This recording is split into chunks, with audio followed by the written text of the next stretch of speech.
You probably think the stores lining your neighborhood streets will always be there. The places where you grab coffee before work, where you pick up prescriptions, where your kids begged for toys every Saturday morning. But you'd be wrong, because right now, across America, a slow motion collapse is unfolding in plain sight. In 2024 alone, over 7,100 retail locations shut their doors permanently. That's nearly 20 stores closing every single day. This isn't about one struggling brand or a bad economic quarter. This is about the infrastructure of everyday American life crumbling under forces most people don't see coming. Retail theft has exploded to over $12 billion in annual losses. Inflation continues squeezing consumers and retailers alike. What's coming will hit closer to home than you think. Some of these closures might already be planned for your zip code. In this countdown, we're revealing the 10 major retailers vanishing fastest and what their disappearance means for your community, your home value, your job market, and your daily routine. By number 1, you'll understand why this matters to you personally. Number 10, Subway. For decades, Subway was America's default lunch. The smell of bread baking behind the counter, the ritual of choosing toppings while the line shuffled forward, the reassurance that no matter where you traveled, from highway rest stops to mall food courts, a 6-inch sub was always within reach. At its peak, Subway operated over 27,000 locations nationwide. There were towns where you'd find 3 Subways before you found a single sit-down restaurant. But by 2025, that sandwich empire is crumbling faster than stale bread. In 2024 alone, Subway shuttered more than 600 US locations. Since the mid-2010s, the chain has lost over 7,600 stores, a staggering retreat for what was once the world's largest restaurant brand. Walk into many remaining locations today and the decline feels palpable. Vegetables that don't look as crisp, bread that doesn't smell as fresh, employees too exhausted to make eye contact. The problems run deeper than quality. Overexpansion cannibalized the brand. Franchise owners found themselves competing against other Subways just blocks away, splitting customers and strangling profits. Meanwhile, American tastes evolved. People want food that feels authentic, local, handcrafted, not assembly line sandwiches repeated thousands of times daily across identical counters. A longtime customer described it perfectly. Subway used to feel welcoming, now it just feels tired. Subway's parent company is attempting reinvention through menu updates and store redesigns, but the momentum points in only one direction, downward. And as America's most ubiquitous sandwich chain fades from strip malls and street corners, a deeper question emerges. If even the cheapest, most convenient food options can't survive, what does that say about how Americans eat now?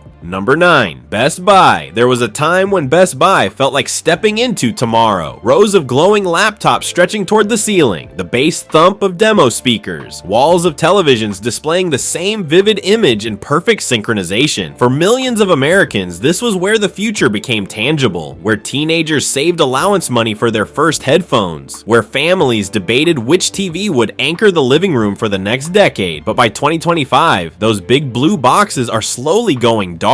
Since 2020, Best Buy has closed dozens of stores, including 24 locations in fiscal 2024, with plans to shut another 10 to 15 through fiscal 2025. The numbers might seem modest compared to other retailers, but the trend is unmistakable. Smaller footprints, fewer employees, a quiet retreat from markets that once considered Best Buy essential. The problem isn't that Americans stopped loving technology, it's that they stopped needing stores to buy it. The modern shopping pattern is brutal. Browse at Best Buy, ask questions, touch the product, then order it cheaper on Amazon. The result, Best Buy operates as an unpaid showroom for online competitors. Meanwhile, rent for massive tech warehouses in urban locations climbs into 6 figures monthly. Add utilities, insurance, wages, and constant inventory turnover, and the economics collapse. For older customers, the shift feels personal. Many say they hate buying electronics online. They want to hear someone explain the differences, see the product in their hands, ask real questions. But with fewer specialists on increasingly empty sales floors, that experience is vanishing. Best Buy isn't dying, it's transforming, leaning into online sales, automated fulfillment, smaller formats. And as those iconic blue stores fade from America's retail map, one truth becomes undeniable. When even technology retailers can't justify physical space, the ripple effects touch everyone.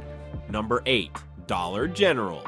Dollar General was supposed to be the safety net, the place where $5 could still stretch across dinner, cleaning supplies, and maybe a little peace of mind. For more than a decade, the chain expanded at a blistering pace, sometimes opening 3 new stores per day. It spread into rural towns, forgotten back roads, and neighborhoods that larger retailers dismissed as unprofitable. Dollar General went where no one else would. But by 2025, the chain built entirely on low prices is discovering a cruel irony. When the cost of living crushes your customers, even cheap stops working. Early in 2025, Dollar General announced it would close roughly 140 underperforming locations. At the same time, executives quietly acknowledged something more alarming. Shoppers are visiting less often, spending less when they do come, avoiding discretionary purchases almost entirely. Stores once filled with impulse buys, cheap toys, seasonal decorations now see customers walking out with only the absolute minimum: bread, soap, a box of cereal if the price hasn't climbed since last week. The core customer Dollar General relied on, lower income households, has been hit hardest by inflation's slow grind. When someone says a dollar store doesn't feel like a dollar store anymore, it's not just a complaint, it's a symptom of economic pressure squeezing millions at once. In many regions, a basic bottle of shampoo now costs $6. Snacks push $4. The idea of stretching 10 across a week feels impossible. Inside the stores, the stress is visible. Some locations operate with just 1 employee per shift: cashier, stocker, cleaner, security, all in one. Shelves sit half filled, lights flicker, cardboard boxes pile up in aisles because there's no one left to unpack them. Dollar General isn't collapsing entirely. The company still plans hundreds of new stores in higher performing areas, but the closures reveal a painful truth. The communities that needed Dollar General most are the very places where it can no longer survive.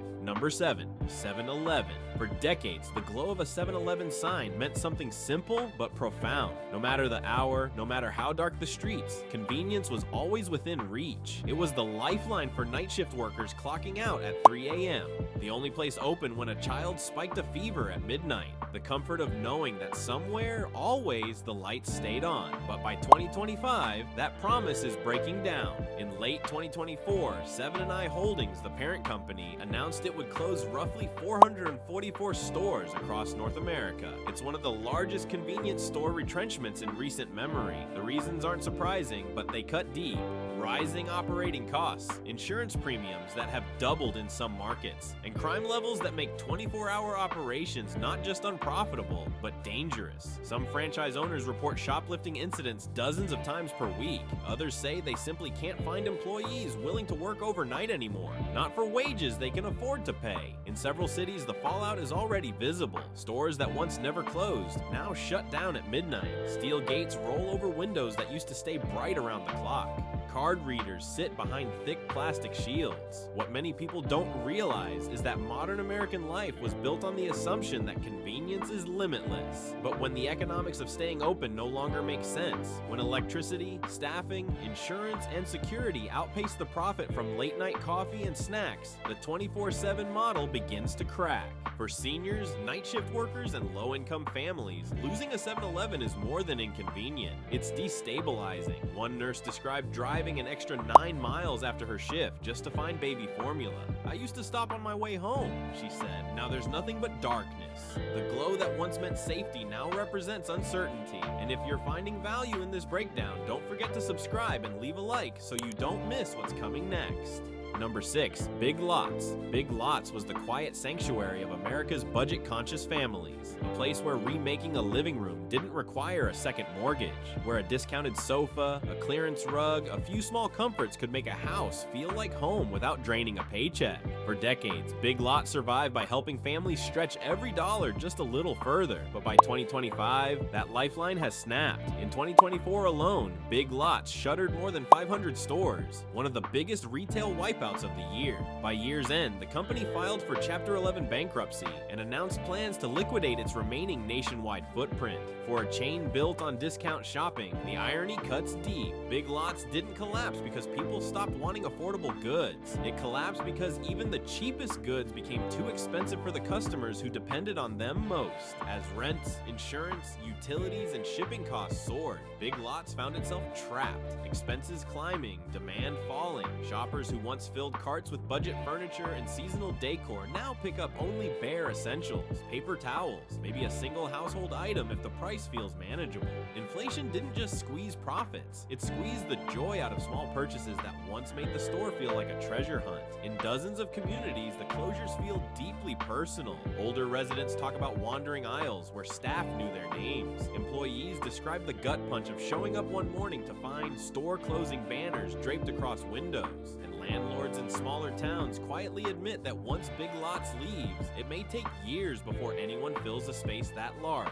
What's disappearing isn't simply a discount chain, it's a lifeline for middle-income and fixed-income Americans who already feel the weight of rising costs everywhere else.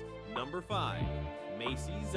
For generations, Macy's was more than a department store. It was a ritual. The sparkling holiday window displays, escalators gliding past endless racks of clothing, the iconic red star glowing above city streets like a beacon. Families made memories there. Teenagers bought their first interview suits there. For many Americans, Macy's wasn't just a place to shop. It was a tradition woven into the fabric of growing up. But by 2025, that tradition is fading like the last lights of a long holiday season. In early 2024, Macy's announced a sweeping restructuring plan. Over 150 underperforming locations are scheduled to close within 3 years, including 66 stores shutting down in 2025 alone. This isn't a minor adjustment, it's a retreat from entire regions, suburbs, malls, downtown districts where Macy's once stood as the anchor, drawing crowds and defining the retail identity of entire communities. Inside many stores still open today, the decline is visible. Wide aisles with sparse merchandise, clearance racks multiplying across floors,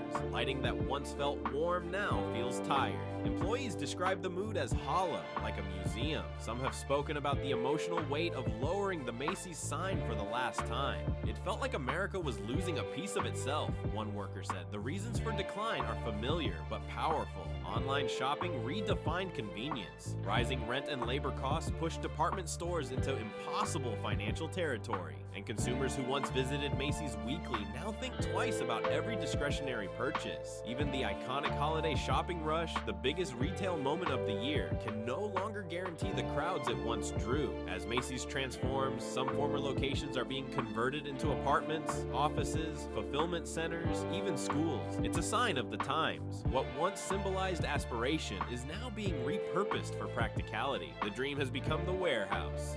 Number 4. Fast food chains. For generations, America ran on fast food. It was the unofficial fuel of busy families, late-night workers, long road trips, and childhood weekends. A quick burger, a cheap soda, a familiar menu you could recite from memory. Fast food wasn't glamorous, but it was dependable. It fit the rhythm of American life like nothing else. But by 2025, that rhythm is breaking, and the cracks are showing everywhere. The biggest change is brutally simple. Fast food is no longer cheap. Between 2019 and 2024, menu prices at major chains like McDonald's and Burger King climbed around 40%, driven by rising wages, higher ingredient costs, and the most persistent inflation in a generation. Meals that once felt affordable now push $10 or $12. Families who used to grab takeout once a week now think twice. And young adults who grew up on dollar menus say the value simply isn't there anymore. This shift is hitting restaurants hard. Across the US, hundreds of fast food locations have quietly shut down as foot traffic slows and operating expenses soar. Franchise owners report that electricity bills, rent, and insurance have climbed sharply, while customers order fewer combos and more single items. Even the introduction of $5 meal deals, desperate attempts to lure back budget-conscious diners, hasn't fully reversed the trend. But the decline isn't just economic, it's emotional. For many Americans, fast food has lost its soul. The experience feels more automated, more rushed, more disconnected. A 60-year-old customer described it perfectly. Taking my kids to McDonald's used to feel like a treat. Now it just feels empty.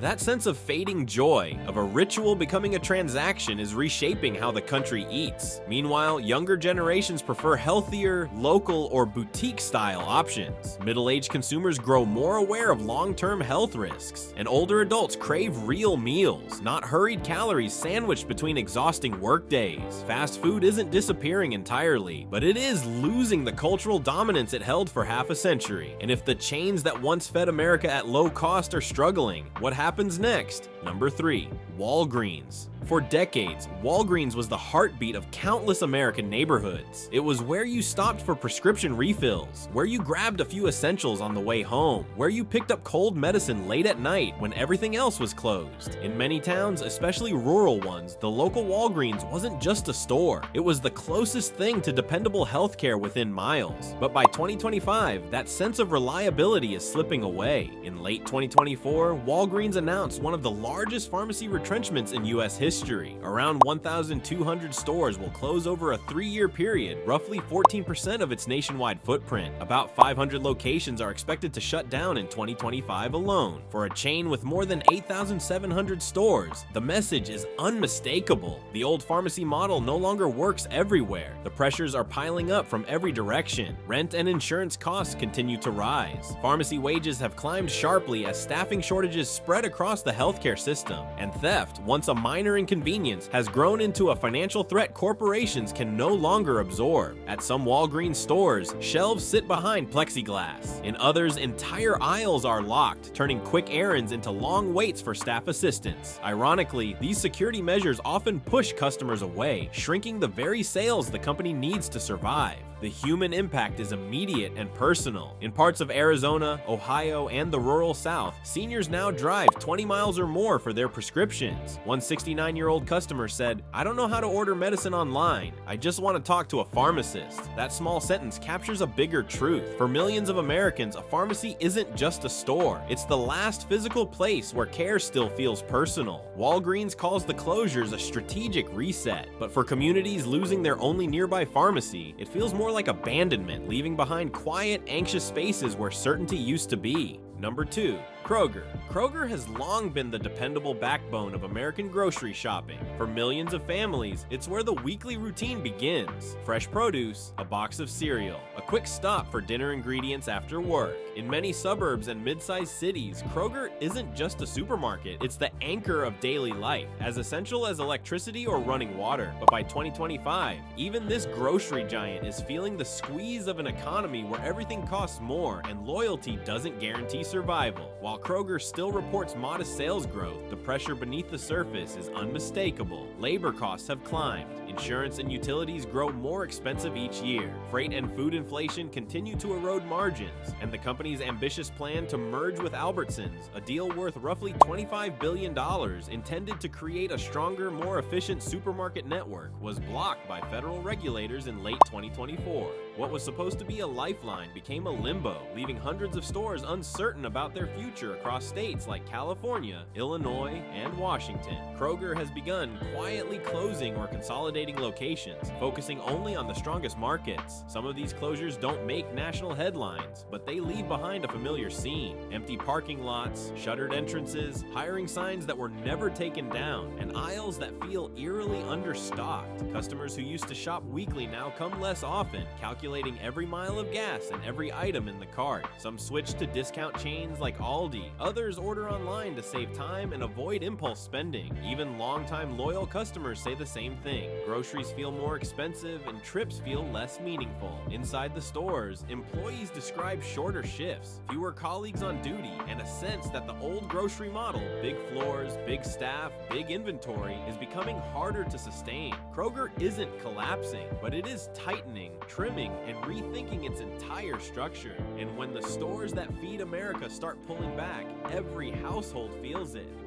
Number 1. Walmart. For half a century, Walmart has been the center of everyday American life. It's where families bought groceries, where parents picked up school supplies, where retirees walked the aisles each morning as part of their routine. In small towns across the country, Walmart wasn't just a store. It was the economic heartbeat, the jobs, the foot traffic, the tax base, the sense of community. When Walmart opened, towns thrived. When Walmart leaves, everything changes. But by 2025, even this giant is feeling the strain of a retail landscape shifting beneath its feet. Despite generating over $600 billion in annual revenue, Walmart is facing a silent threat that grows each year: retail theft and organized shoplifting. According to national industry estimates, shrink costs U.S. retailers more than $112 billion annually. and Walmart has publicly acknowledged that losses are becoming unacceptable and increasingly difficult to absorb. In certain locations, especially those with rising crime or high operating costs, stores have been forced to shut down, often with little warning. And when a Walmart closes, the impact hits harder than almost any other retailer. Hundreds lose their jobs overnight, local tax revenue evaporates, entire shopping plazas go dark. The pressures aren't limited to theft, wage increases, higher utility bills, surging insurance premiums, and the cost of securing massive stores all eat into profit margins. At the same time, customers, especially middle-income households, are tightening their spending, making fewer trips, and shifting toward online orders. Walmart's answer has been to invest heavily in automation, robotics, and AI-powered logistics. It's a strategy that boosts efficiency, but also signals a long-term shift toward fewer physical stores and leaner staffing. For older Americans, the change feels deeply personal. Many describe Walmart as the one place that made them feel connected, a familiar routine in an increasingly unpredictable world. When their neighborhood store closes, they don't just lose convenience, they lose a piece of belonging. Walmart isn't collapsing, but it is evolving in ways that reflect a larger truth. If a corporation this massive is tightening, retreating, and rethinking its footprint, then the forces reshaping American retail aren't temporary, they're structural. The shifts we've seen across these 10 retailers aren't isolated struggles. They're symptoms of something deeper reshaping everyday life. How close will the next closure come to your neighborhood? If this breakdown opened your eyes, hit subscribe and drop a comment telling us which retailer closing would impact you most. More revelations are coming.